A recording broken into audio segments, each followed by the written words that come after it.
नमस्कार, आप देख रहे हैं किसान उत्थान कार्यक्रम और मैं हूं आपके साथ अर्चना कौशल। मुख्यमंत्री मनोहर लाल का दावा है कि उनके कार्यकाल में हर वर्ग की चिंता की जा रही है। पिछले 8.5 सालों से हरियाणा ने तरक्की के नए आयाम को छुआ है।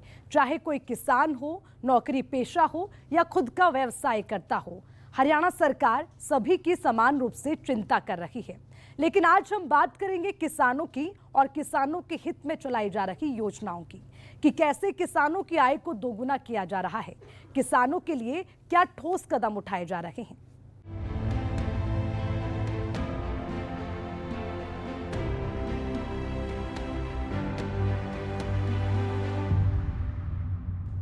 मुख्यमंत्री मनोहर लाल हर मंच से एक ही बात हमेशा कहते नजर आए हैं कि प्रदेश के किसानों की कोई भी परेशानी सामने आएगी तो सबसे पहले मनोहर लाल उस दुविधा को दूर करेंगे।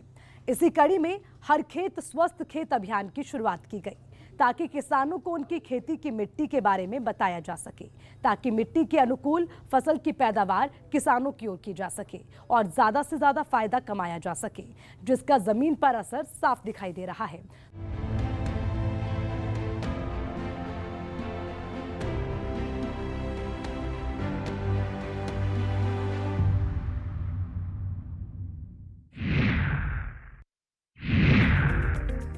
राज्य में किसान अब पारंपरिक खेती से ज्यादा बागवानी की ओर रुख कर रहे हैं। जलवायु परिवर्तन और बेमौसम बारिश से किसानों के सामने लगातार नए संकट आ रहे हैं। इन संकटों से उबरकर किसान अच्छी उपज पाने के लिए लगातार खेतों में नए नए प्रयोग कर रहे हैं। किसान पारंपरिक खेती को छोड़ आधुनिक खेती पर जोर दे रहे हैं। ऐसे ही एक किसान हैं फतेहाबाद के गांव बोदावाली में मनोज हुड्डा, जो आज बागवानी से लाखों का मुनाफा कमा रहे हैं। किसान मनोज ने पानी की कमी के चलते पारंपरिक खेती को अलविदा कह दिया था, जिसके बाद किसान मनोज ने अपनी 13 एकड़ जमीन में फलों के बाग लगाए। बागवानी से मनोज लाखों का मुनाफा कमा रहे हैं। दरअसल किसान मनोज के सामने जमीनी जलस्तर की काफी कमी थी। इसके चलते उसे नहरी पानी पर ही निर्भर रहना पड़ता था, जिस कारण किसान अपनी फसलों के लिए पानी पूरा नहीं कर पा रहा था। जिसके बाद उसने फतेहाबाद बागवानी विभाग के ऑफिस में संपर्क किया और पारंपरिक खेती को छोड़कर अपने खेतों में बाग लगाने का निर्णय लिया। बागवानी विभाग ने बाग लगाने के लिए उसे अच्छी खासी सब्सिडी दी। किसान मनोज ने सब्सिडी मिलने पर मुख्यमंत्री मनोहर लाल का धन्यवाद भी किया। किसान मनोज हुड्डा का कहना है कि फलों के बाग लगाने से उसकी आर्थिक हालत में बड़ा सुधार हुआ है और वो लगातार समृद्ध हो रहा है और उसे अच्छी खासी आमदनी भी हो रही है। प्रदेश में बागवानी विभाग की ओर से खेत में बाग लगाने के लिए सब्सिडी दी जाती है। वहीं पानी के टैंक बनाने के लिए अलग से सब्सिडी दी जाती है। जब फल लगने शुरू हो जाते हैं तो ट्रैक्टर के लिए भी सरकारी मदद मिल जाती है। मनोहर सरकार के इस कदम के चलते प्रदेश का किसान मैं इस वर्ष हर खेत स्वस्थ खेत नामक एक विशेष अभियान चलाने की घोषणा करता हूं।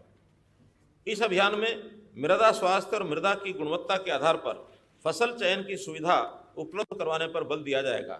ये मृदा स्वास्थ्य को लेकर फसलों के चयन, इनपुट्स और प्रसंस्करण और विपणन के हर स्तर पर समाधान उपलब्ध करवाने का एक प्रयास है। किसानों को मृदा स्वास्थ्य के आधार पर फसलों की बिजाई के लिए प्रोत्साहित किया जा रहा है। पंजीकृत किसानों द्वारा फसल की बिजाई की विशेष जानकारी मेरी फसल मेरा ब्यौरा पोर्टल पर उपलब्ध करवाई जाएगी। मेरी फसल मेरा ब्यौरा पोर्टल पर 9.14 लाख किसानों ने पंजीकृत करवाया है। अप्रैल 2021 से प्रत्येक एकड़ के मृदा नमूनों के संरक्षण और जांच का कार्यक्रम बड़े पैमाने पर शुरू किया जाएगा। आगामी 3 वर्षों में राज्य के पूरे क्षेत्र को कवर किया जाएगा। किसानों को घर द्वार पर मृदा जांच सेवाएं उपलब्ध करवाने के लिए मंडियों व सरकारी भवनों में 17 नई मोबाइल मृदा जांच प्रयोगशालाएं और 59 मिनी मृदा जांच प्रयोगशालाएं स्थापित की जा रही हैं। 14 नई मृदा जांच प्रयोगशालाओं के लिए भवनों का निर्माण कार्य पूरा हो चुका है और शेष मृदा जांच प्रयोगशालाओं का कार्य प्रगति पर है। किसानों और विज्ञान के विद्यार्थियों में मृदा स्वास्थ्य प्रबंधन के महत्व के संबंध में जागरूकता बढ़ाने, विज्ञान के विद्यार्थियों को मृदा व पानी के नमूनों की जांच तथा उन्हें एक उद्यमी के रूप में कार्य करने में सक्षम बनाने के लिए सरकार द्वारा उन्हें प्रशिक्षण प्रदान करने की पहल की गई है। पहले चरण में वर्ष 2020-21 के दौरान मृदा जांच प्रयोगशालाओं की स्थापना हेतु कुल 115 राजकीय वरिष्ठ माध्यमिक विद्यालयों और महाविद्यालयों का चयन किया गया है। 21-22 के दौरान स्कूलों, कॉलेजों, तकनीकी विश्वविद्यालयों, संस्थानों में लगभग 125 मृदा जांच प्रयोगशालाएं स्थापित की जाएंगी। इससे एक ओर तो किसानों को लाभ होगा और दूसरी ओर विद्यार्थियों को earn while you learn scheme के माध्यम से एक अनूठा अवसर मिलेगा। कृषि एवं बागवानी विश्वविद्यालयों के विद्यार्थियों के पाठ्यक्रम में अनिवार्य होगा कि वे क्षेत्रीय गतिविधियों के साथ जुड़ें। क्षारीय लवणीय मृदा के उपचार हेतु योजना में किसानों की भागीदारी के लिए एक नया पोर्टल स्थापित किया जाएगा। वर्ष 2021-22 में कम से कम 1 लाख एकड़ भूमि सुधार का प्रस्ताव है। कृषि उत्पाद संगठनों की स्थापना FPOs ने कैसे इस किसान ने पानी की कमी का दुखड़ा नहीं रोया, बल्कि पारंपरिक खेती को अलविदा कहा और बागवानी की ओर अग्रसर हुआ और 13 एकड़ के खेत में फलों के बाग लगाकर आज मोटा मुनाफा कमाने लगा है। मुख्यमंत्री मनोहर लाल भी तो यही चाहते हैं कि प्रदेश का किसान आत्मनिर्भर बने, खुशहाल बने, समृद्ध। का जो स्कीम चली हुई है वो इसलिए चलाई गई है कि क्योंकि हर किसान की आय जो है दोगुनी करने के लिए प्रधानमंत्री जी वचनबद्ध हैं। तो अब किसान की आय दोगुनी कैसे होगी कि वो इसी तरह से होगी कि किसान को पूरा अपने खेत के बारे में ये पता हो कि उसके खेत में कितने उर्वरक मौजूद हैं, कितनी उसकी उर्वरा शक्ति है और कितने उसको कौन सी फसल में कितना खाद उसको डालना पड़ेगा, किस तरह की फसल उसके खेत में पैदा हो सकती है जिसमें खर्च कम हो और मुनाफा ज़्यादा हो। तो मैं इसका मुख्य उद्देश्य यही है कि किसान को अपने खेत के बारे में हर चीज़ उसकी जानकारी में। आज होटल में आप आए हो, कितने नमूने लिए हैं और किस तरह की मिट्टी है यहाँ की? देखिए, होटल का काम जो है वो फर्स्ट फेज से ही चल रहा है, लेकिन इसमें अभी थोड़ा काम बचा हुआ है, तो इसमें अभी इस फेज में इसको कंप्लीट करने की कोशिश करें। फायदा क्या होता है इससे? किसानों को क्या संदेश देना चाहते हो, क्या अपील करते हो किसानों से इस बारे में? किसानों से हम यही अपील करते हैं कि जो भी मृदा स्वास्थ्य कार्ड उनको मिलेगा, उनके खेत की मिट्टी लैब में जमा होने के बाद उसका विश्लेषण किया जाएगा कि इस खेत में कौन सी चीज़ कितनी मौजूद है। तो उस मृदा स्वास्थ्य कार्ड के हिसाब से वो अपने खेत में उसका चुनाव करें, फसलों का चुनाव करें और उसी हिसाब से उसमें पैदावार। कब तक चलेगा ये अभियान?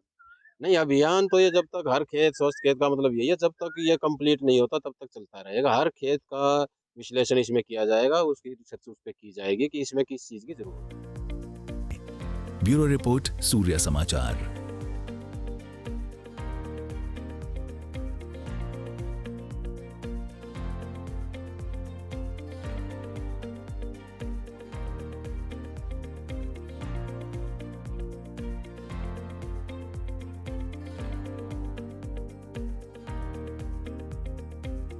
सर, इससे कृषि अधिकारियों ने बताया कि जो आपकी मिट्टी की जांच होगी उसके आधार पे आपको बताया जाएगा कि आपकी मिट्टी में क्या कौन से पदार्थों की कमी है। फिर उसके आधार पे आपको खेती करनी है, जिससे आपकी लागत कम आएगी और आपकी फसल अच्छी होगी। स्वस्थ खेत के आधार पर कृषि अधिकारी आए हैं, उन्होंने मिट्टी के सैंपल लिए हैं खेत से। अब उनकी रिपोर्ट आएगी, उसके आधार पर हमें बताया जाएगा कि आपको क्या क्या खेत में डालना चाहिए। कृषि विभाग से जी ये अधिकारी आए हुए हैं, इन्होंने हमारे खेत में से सोइल सैंपल लिए गए हैं जगह जगह से और उसके बारे में जागरूक कर रहे हैं जी। स्वच्छ खेत के तहत जो गवर्नमेंट की जो चल रही है जी, किसान की आमदनी बढ़ाना और जो भी खेत में कमी है जिस चीज़ की, उसमें उस हिसाब से खाद भी जो भी है वो डालना और उससे अच्छी पैदावार होगी, खर्चा भी कम आएगा।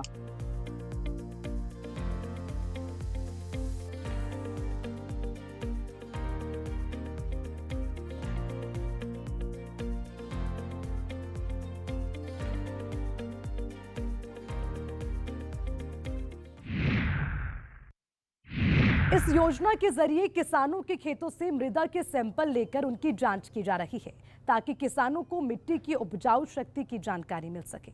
तो चलिए दीजिए इजाजत, फिर मुलाकात होगी, तब तक के लिए नमस्कार।